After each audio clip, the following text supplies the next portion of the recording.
सुप्रभात। अलंकार की इस कड़ी में अर्थालंकार के अंतर्गत आज हम सभी जो है अर्थांतरन्यास और विरोधाभास अलंकार के विषय में पढ़ेंगे।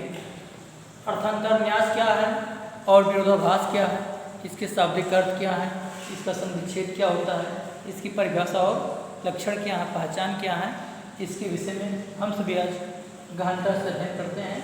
तो कौन कौन अलंकार हैं यहाँ पर लिखा हूँ, अर्थालंकार और विरोधाभास। ये जो है आपके टीचटी के कोर्स में भी है अलंकार।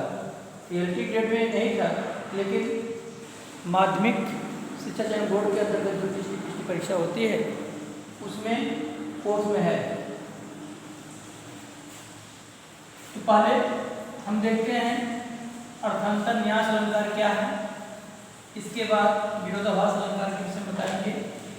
अर्थांतरन्यास अलंकार, इसका अगर हम संक्षेप करेंगे तो क्या हो जाएगा, अर्थांतर धन न्यास। अर्थांतर धन न्यास, अर्थांतर का अर्थ होता अन्य अर्थ, अन्य अर्थ,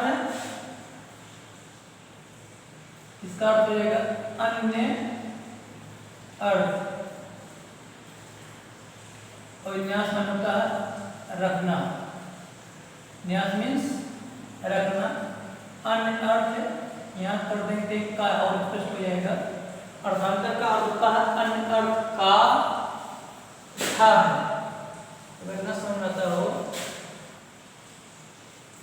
अन्य अर्थ का और न्यास मीन्स रखना। अर्थांतर न्यास का मतलब होता है कि जो अन्य अर्थ को रखता हो उसे अर्थांतर न्यास कहते हैं। जैसे इसकी परिभाषा क्या है, यदि आपसे कोई पूछता है तो आप बताएंगे जहां पर किसी सामान्य बात का, जहां पर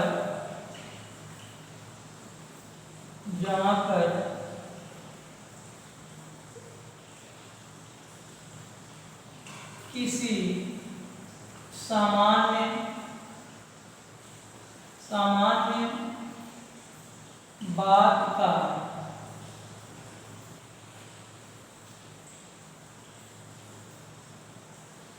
बात का विशेष बात से, जहां पर किसी समान बात का समर्थन, या किसी समान बात का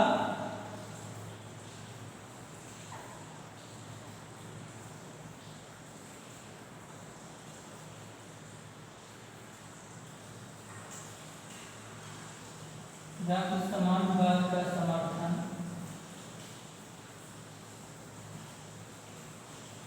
जहाँ पर किसी समान बात का समर्थन किसी विशेष, समान का विलोम विशेष, जहाँ किसी समान बात का समर्थन किसी विशेष बात के द्वारा अथवा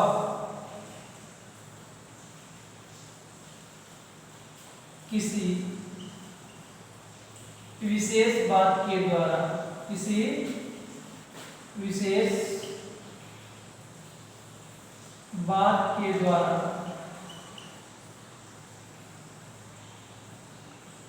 जहाँ पर किसी समान बात का विशेष बात के द्वारा अथवा किसी विशेष बात का समर्थन, किसी विशेष बात का समर्थन समान बात के द्वारा किया जाए। किसी विशेष बात का समर्थन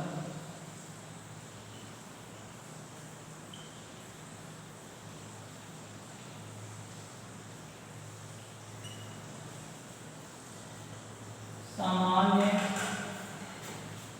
बात के द्वारा किया जाए, बात के द्वारा किया जाता है या किया जाए, यहाँ लिखते किया जाता है,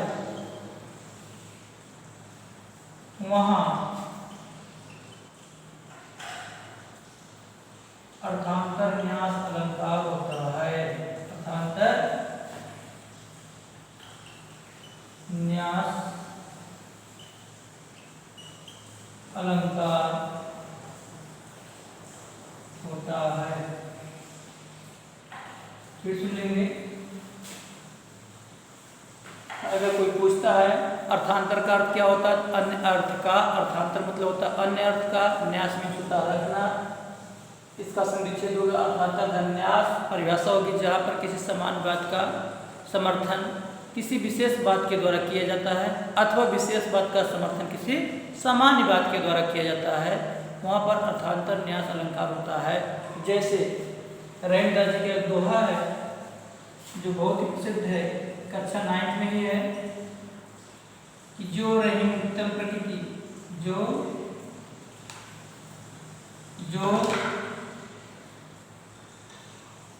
रहीम उत्तम प्रकृति, जो रहीम उत्तम प्रकृति, जो रहीम उत्तम प्रकृति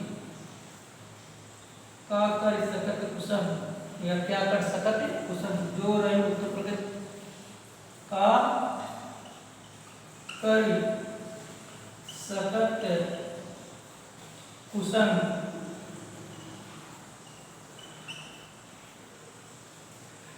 चंदन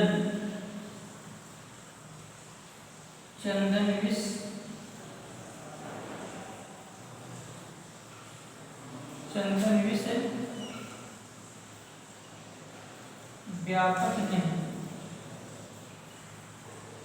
व्यापक नहीं,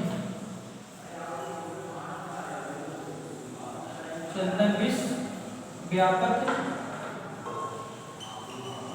चंदन विष व्यापक नहीं, लिपटे रहत भुजंग, चंदन विष व्यापक नहीं लिपटे रहत, जो रहीम उत्तम प्रकृति का कर सकत कुसुम, चंदन विष व्यापक नहीं लिपटे रहत भुजंग। भुजंग मीन्स होता सर, उत्तम श्रेष्ठ, प्रकृति मीन्स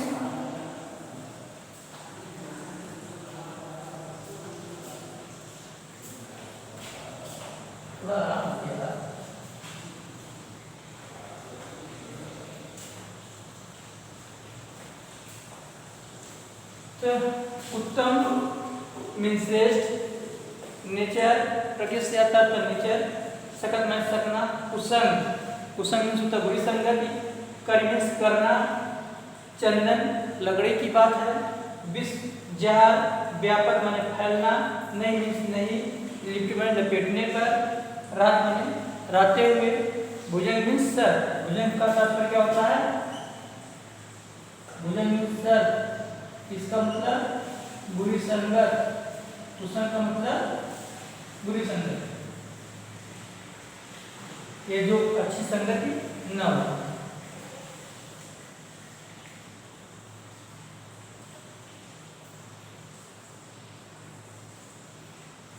इसका मतलब जो संगति अच्छी न हो।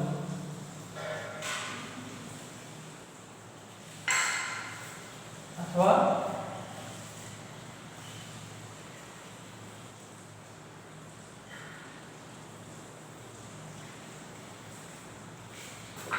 भुजंग मीन्स सर, यहाँ तो बात सुनाई।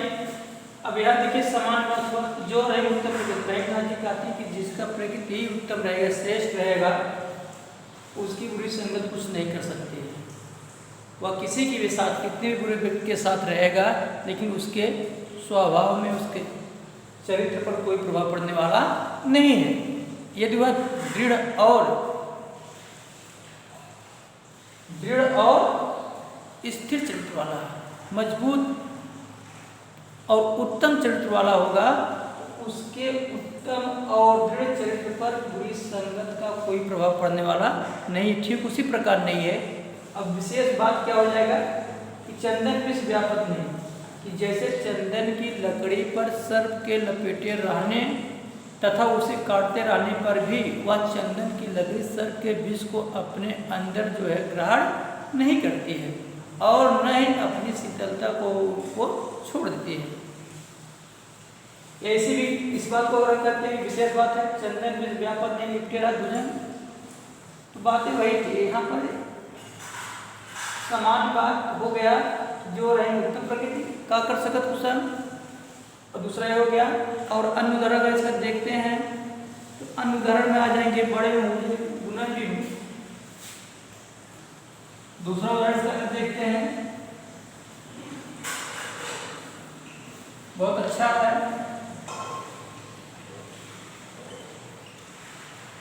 बड़े न हुए गुणन में, बड़े में हुए गुणन में बिरत बड़ाई पार,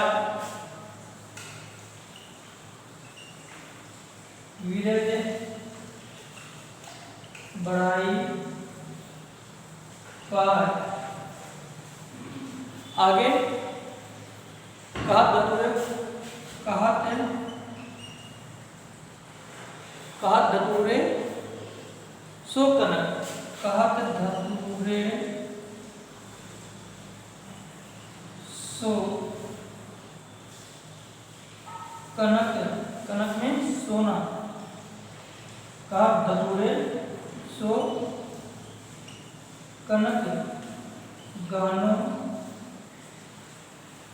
गहनो बुधा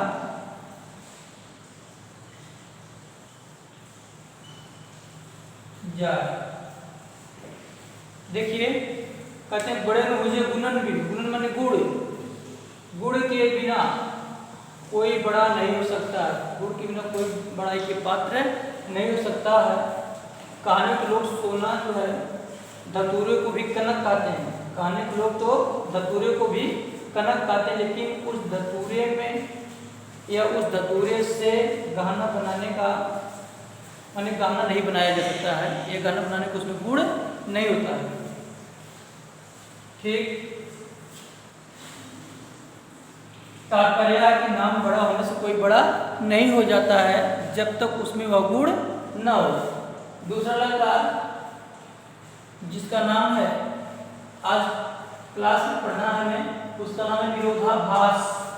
विरोधाभास का मतलब विरोध धन आभास बराबर विरोधाभास।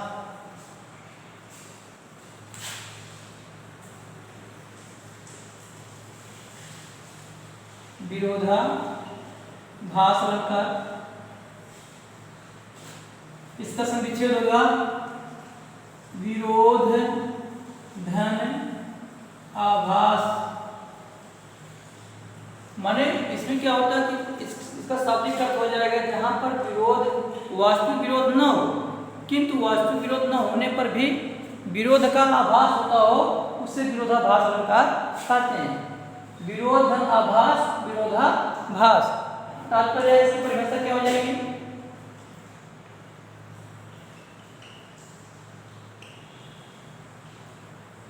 कि जहां पर काव्य में या जहां पर ऐसे लिखते हैं जहां पर वास्तविक, जहां पर वास्तविक विरोध न होकर केवल, जहां पर वास्तविक विरोध न होकर केवल विरोध का आभास हो या आभास होता है, आभास होता है, वहां पर विरोधाभास अलंकार होता है। अब आपको कहीं भूलना नहीं चाहिए, केवल नाम ही समझ जाइए विरोधाभास। वास्तविक विरोध नहीं होता किंतु विरोध का आभास होता है, वहां पर विरोधाभास अलंकार होता है।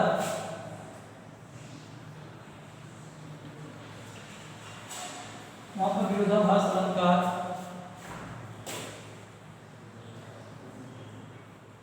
के कोर्स में जैसे सुलगी अनुराग की सूर्य अनुराग की आग वहाँ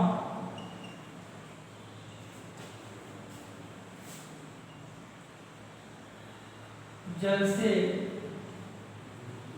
भरपूर तालाब जहाँ।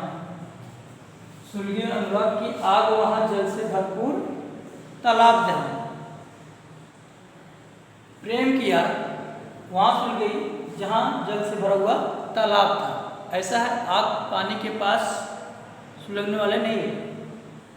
आग अगर सुलगेगी तो प्रेम की आग की बात यहाँ पर हो रही, न कि आग की। तो यहाँ ऐसा लग रहा, केवल इसका लग रहा है कि आग वहाँ सुलगे, लेकिन यहाँ पर जो अनुराग शब्द दिया गया है, अनुराग मीन्स प्रेम। तालाब के किनारे तो आग सुलग सकती है, लेकिन इसका वास्तविक विरोध नहीं हो रहा है कि केवल आग का विरोध किया जा रहा है। किसका विरोध हो रहा है? अनुराग की, प्रेम की। इसलिए यहाँ पर क्या हो रहा है? विरोधाभास अलंकार। या इसका दूसरा उदाहरण देखते हैं, जैसे तरी को ले जाओ मझधार। इसका दूसरा उदाहरण क्या है? तरी को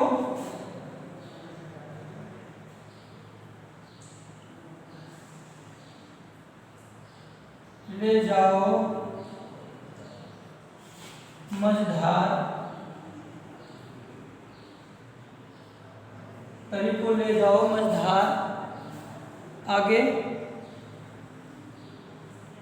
डूब कर हो जाओ पर। डूब कर हो जाओ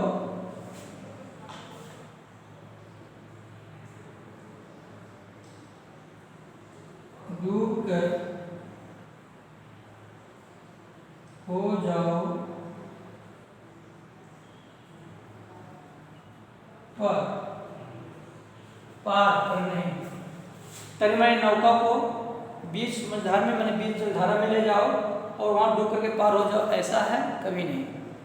केवल यहाँ पर विरोध हो रहा है, उसका विरोध का आभास हो रहा है, न कि पूर्ण रूप से विरोध हो रहा है। ठीक इसी प्रकार इसका तीसरा उदाहरण देखते हैं। मुख होई वाचाल पंख चढ़े गिरवर गहन। मुख होई वाचाल, चाहे मुख हो, मुख माने शांत रहना, वाचाल माने जो अधिक बोलने वाले होते हैं, उसे कहते हैं पंग। पंग माने लंगड़ा, चढ़े गिरवर, पहाड़ पर चढ़ जाएगा। धन्यवाद। इसी प्रकार आज हम सभी अर्थांतर, न्यास अलंकार और विरोधाभास अलंकार का अध्ययन किया। अगले दिन अर्थालंकार के अंतर्गत ही अनन्वय अलंकार है और दो अलंकार पढ़ेंगे।